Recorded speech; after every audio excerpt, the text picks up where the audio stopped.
পাঙাশ মাছ কোনো উপায়েই যারা খেতে পারেন না বা যাদের দেখলে ঘৃণা লাগে, আজকের রেসিপিটা অনলি তাদের জন্য। এই বুড়ো বয়সে এসে ক্রাশ খাচ্ছি, মা ছেলের ভিতরে চরম যুদ্ধ চলছে।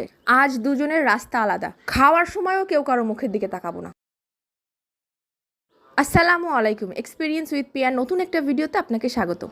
প্রথমেই পাঙাশ মাছটা তারের মাজনি দিয়ে ঘষা মাজা চলছে, পরিষ্কার করতে হবে। মাছটাকে 2 টুকরো করে নিলাম, তেল বাদে মাংসের পিসটুকু নিয়েছি। এবার লবণ আর লেবুর রস দিয়ে 15 মিনিট মেখে রেখে দিব। এটাকে আবার পরে ধুতে হবে। অনেকে পাঙাশ মাছ খেতে চায় না গন্ধের কারণে অথবা তেলের কারণে।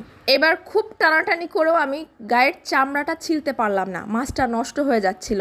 যাই হোক, চামড়াটা সহই আজকে রান্না করব। ঠিক 15 মিনিট পর মাছটাকে পানি দিয়ে ধুয়ে আবারও সামান্য একটু লবণ আর হলুদ দিয়ে মেখে নিব।